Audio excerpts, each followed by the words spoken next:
Hello दोस्तों, कैसे आप सभी लोग। आपकी क्लास शुरू होने जा रही है, तब तक शेयर कर दो, लाइक कर दो, जल्दी से कर दो भाई, शेयर कर दो, जल्दी से कर दो। देखो, जो कल सवाल बताए थे उसके आगे आज शुरू करने जा रहे हैं। देखो, आपकी स्क्रीन पर ये सवाल लिखा हुआ है। सीसा अयस्क के खान में 60% धातु है तथा चांदी का प्रतिशत धातु का 3/4% है और शेष सीसा है। यदि खान से 8000 किलोग्राम अयस्क निकाला जाता है तो इसमें से कितने किलोग्राम सीसा होगा। यानी इसमें कितने किलोग्राम सीसा होगा। 8000 किलोग्राम अयस्क निकाला जा रहा है, यानी मिश्रण निकाला जा रहा है, जिसमें 60% क्या है, 60% तुम्हारा सीसा है और जो बाद बाकी है उसका पता नहीं है। लेकिन उसी 60% में कह रहा है कि चांदी का प्रतिशत धातु का 3/4 है। तो सीसा धातु जो है, पहले उसको निकाले कितना है। सीसा धातु कितना है, उसका 3/4 जो है वो हमारा है चांदी। तो देखो भाई, इसको कैसे लगाते हैं। 8000 किलोग्राम अयस्क निकाला जा रहा है, कोई खान से 8000 किलोग्राम अयस्क निकाला गया।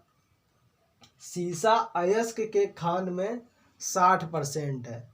इस 8000 किलोग्राम अयस्क में 60% सीसा है। 60% धातु किसकी है, सीसे की।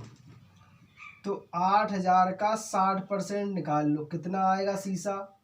0 से 0, 1 ये 0 से ये 0, 8 छंग 4800। 4800 किलोग्राम, 4800 किलोग्राम क्या होगा, सीसा होगा और उसमें चांदी भी होगी मिश्रित, क्योंकि सवाल कह रहा है तथा चांदी का प्रतिशत धातु का 3/4 है। तो इसमें जो है धातु भी है, यानी चांदी। ये धातु, ये अयस्क है सीसे का 4800 किलोग्राम। इसमें जो चांदी है वो 3/4% है। तो 4800 का 3/4%, प्रतिशत हटाएंगे गुणा 100, यानी नीचे 100 आ जाएगा। 2 0 से 2 0, 4 से काट लेंगे 48, 12, 36 किलोग्राम चांदी है हमारी। 36 किलोग्राम चांदी है। 4800 किलोग्राम निकला है क्या, सीसा और चांदी दोनों का, और जिसमें 36 किलोग्राम चांदी है। 3/4% क्या है, चांदी है। तो 4800 किलोग्राम में 36 किलोग्राम चांदी है, तो इसमें कितने किलोग्राम सीसा होगा। अब 4800 किलोग्राम में 36 किलोग्राम चांदी है, तो इसको हम माइनस कर देंगे। जो वैल्यू आएगी वो हमारी किसकी होगी, सीसे की। तो 4800 से 36 को माइनस कर दो, 4 6 7 4 किलोग्राम। 4764 किलोग्राम सीसा है। कौन से अयस्क में, जो 8000 किलोग्राम खान से निकाला गया, उसमें 4764 यानी 4764 किलोग्राम सीसा है। बताओ, हो गया। ठीक है, देख लो फिर।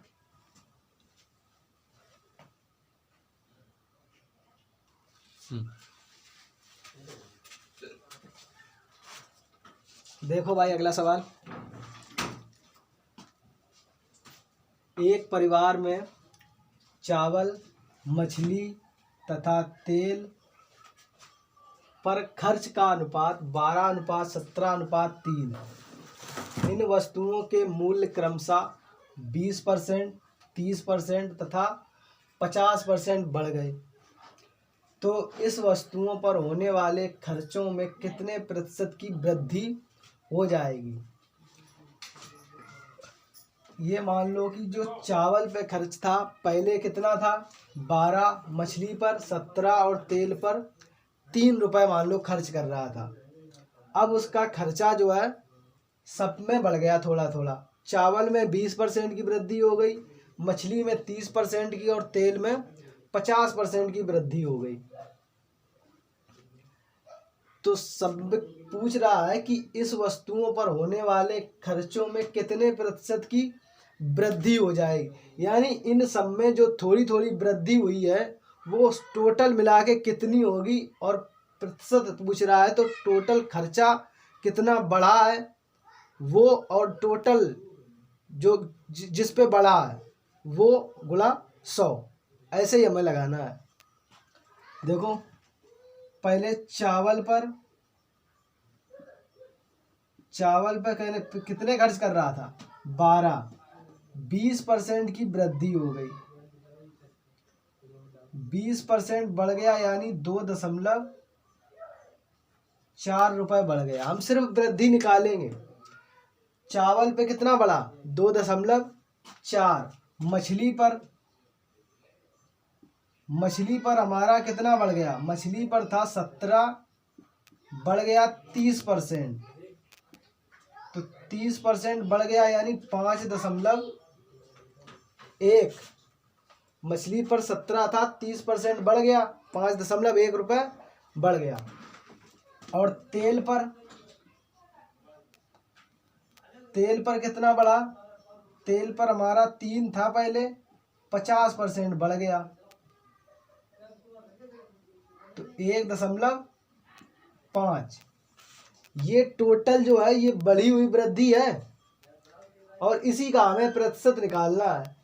ये टोटल बढ़ी हुई वृद्धि, इसको जोड़ लो कितना रुपया टोटल बढ़ गया, तो जोड़ लो 5, 1, 6, 4, 10 का 0, 1 हासिल, तो 1 वो 2, 1 ये 2, 5, 2, 7, 2, 9, 9.0 यानी 9 रुपए टोटल बढ़ गया। किस पे बढ़ा है, 9 रुपए जो हमारा बढ़ा है वो किस पे बढ़ा है, यही तो हमारा पहले मूल्य था, इसी पे तो बढ़ेगा।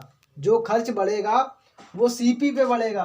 तो 17, 3, 20, 20 और ये 12, 20 और 12, 32, किस पे बढ़ा है, 32 पे प्रतिशत निकालना है, गुणा 100।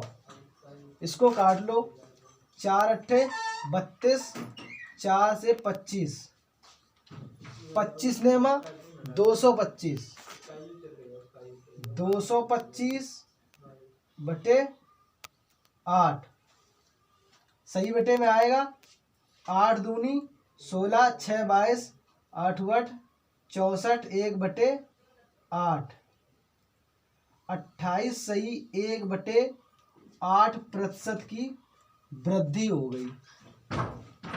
ठीक है, बहुत ही सरल सवाल था।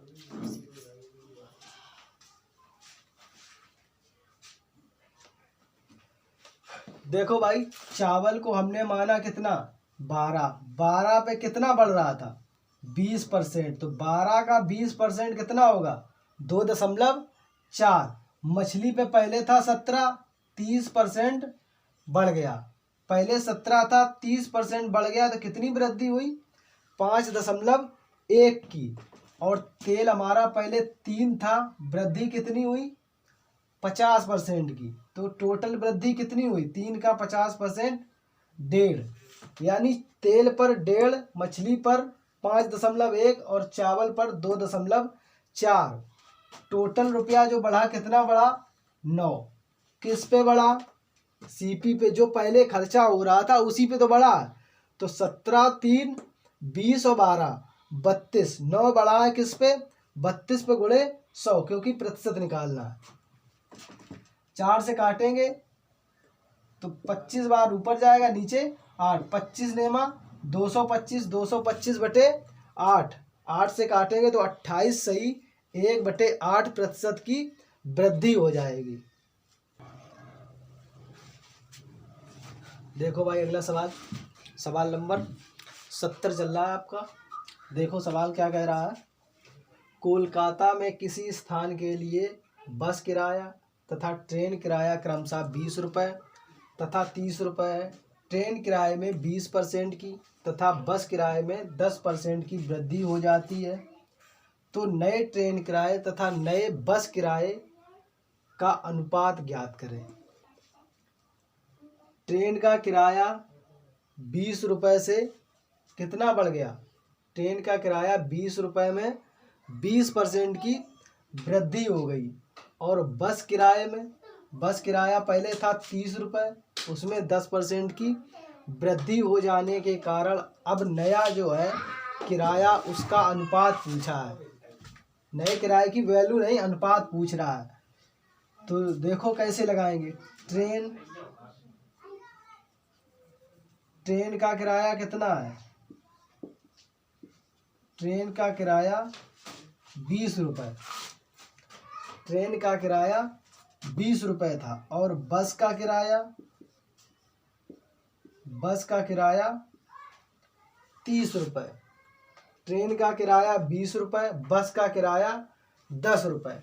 ये बस का किराया है 30 रुपये और ये ट्रेन का किराया है 20 रुपये। कह रहा है कि ट्रेन के किराए में 20% की वृद्धि। ट्रेन के किराए में 20% की, तो 20 का कितना? 120/100। 20 का 120/100 यानी 20% की वृद्धि। अब ये कह दो 120 क्यों लिख दिया? 100 हमारा होता है 100%, जिसको कहते हैं वो कंप्लीट वैल्यू, ना कोई वृद्धि ना कोई कमी। तो 20% की वृद्धि तो हम 100 पे बढ़ा देंगे उसको, 20% को, तो 120/100। तथा बस किराए में 10% की, तो 110/100। इनका अनुपात पूछा है, अनुपात पूछा है। सही बटे में कर लेंगे, या अनुपात में बराबर में रख लो या बटे में रख लो। ये 100 से 100 कट जाएगा, ये 0 से ये 0, ये 0 से ये 0, 3 चौको 12 यानी 8/11। पूछ रहा है ट्रेन का किराया तथा बस का किराए का अनुपात। तो ट्रेन का 8 है और बस का 11 यानी 8:11। ट्रेन का किराया 8 और बस का किराया 11, ये इनका अनुपात आएगा और ये ही सही है। देख लो एक बार फिर। ट्रेन का किराया 20 रुपये था, 20 में कितने की वृद्धि हो गई? 20% की, तो 20 में 120/100। और बस का किराया था 30, 30 में 10% की कमी, तो 110/100। 0 से 0, ये 0 से ये 0, 100 से 100 कट जाएगा, 3 से काटेंगे 12, 4 बार जाएगा, 4 दूना 8/11 यानी 8:11 आएगा। ये ट्रेन का और बस का नया किराए का अनुपात है।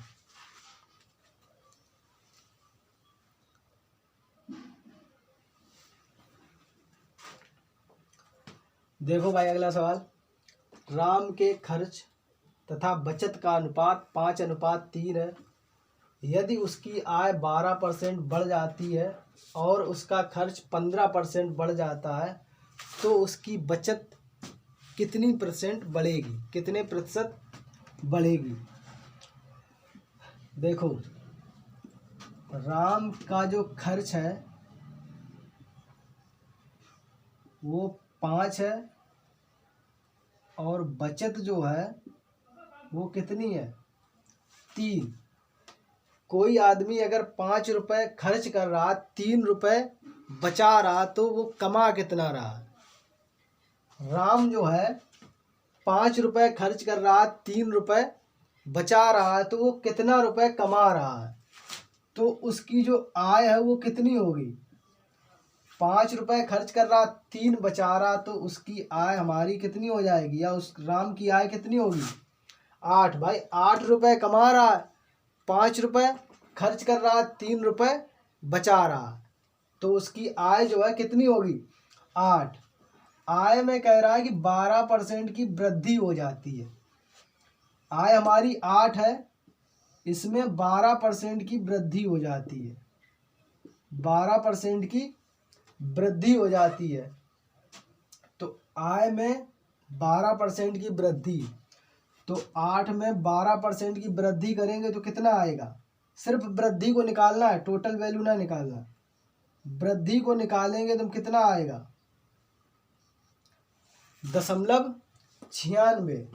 चाहो तो निकाल लो कि 8 का 12%, 12 अट्ठे 96, 2 जीरो है तो 2 अंक बाद दशमलव लग जाएगा। तो बढ़ी हुई वैल्यू कितनी होगी, मतलब वो 0.96 उसके बढ़ जाएंगे उसकी आय में, उसकी आय में 0.96 बढ़ जाएगा, 1 रुपये से थोड़ा कम, ये समझ लो। और खर्च जो है वो 15% बढ़ा देता है या बढ़ जाता है। तो खर्च पहले 5 था, 15% खर्च भी बढ़ा रहा है। आय में 12% की वृद्धि हुई है और खर्च में 15% की वृद्धि कर दी। तो 15%, 5 का 15% कितना आएगा 0.75। वैसे ही निकालेंगे 5 का 15, जीरो तो काटेंगे नहीं, 2 के बाद दशमलव लगा देंगे तो 0.75। खर्च जो कितना बढ़ गया 0.75, आय बढ़ी है 0.96 और खर्च बढ़ गया 0.75। तो इसमें देख लो कितने की बचत हुई है, इसमें कितने की बचत हुई है। 96 से 75 घटा लो तो 0.21 की वृद्धि हुई है, 0.21 की वृद्धि हुई है। किस पे हुई है, बचत पहले कितनी थी उसकी 3 थी, तो वृद्धि हुई है किसकी 0.21 की वृद्धि हुई है। किस पे हुई है 3 पे गुणा 100, ये 100 का गुणा 21 में करोगे तो ये दशमलव हट जाएगा। तो 21/3 यानी 7% जो है उसकी बचत बढ़ गई। फिर से देख लो, राम के खर्च तथा बचत का अनुपात 5:3 है। राम 5 खर्चा कर रहा है, 3 बचा रहा है, तो उसकी आय कितनी होगी। 5 खर्च कर रहा है, 3 बचा रहा, तो उसकी आय होगी 8। कह रहा है कि यदि उसकी आय 12% बढ़ जाती है, तो 8 में 12% की वृद्धि हो गई, तो 0.96 की वृद्धि हो गई।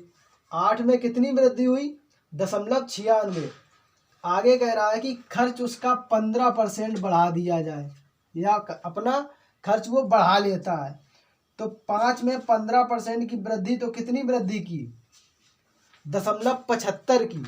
0.96 उसकी आय बढ़ी, खर्च उसका 0.75 बढ़ा। तो इसमें देख लो कितने का अंतर है। अब ये मान लो कि ये उसकी आय है, ये उसका खर्च है, तो उसकी बचत कितनी होगी 0.21। यही तो बढ़ेगी, किस पे बढ़ेगी 3 पे। तो 21.21 गुणे 100/3, तो दशमलव हट जाएगा, 2 जीरो खत्म हो जाएंगे। तो 3 से 21, 3 सते 21, यानी उसकी जो बचत है वो 7% बढ़ जाएगी।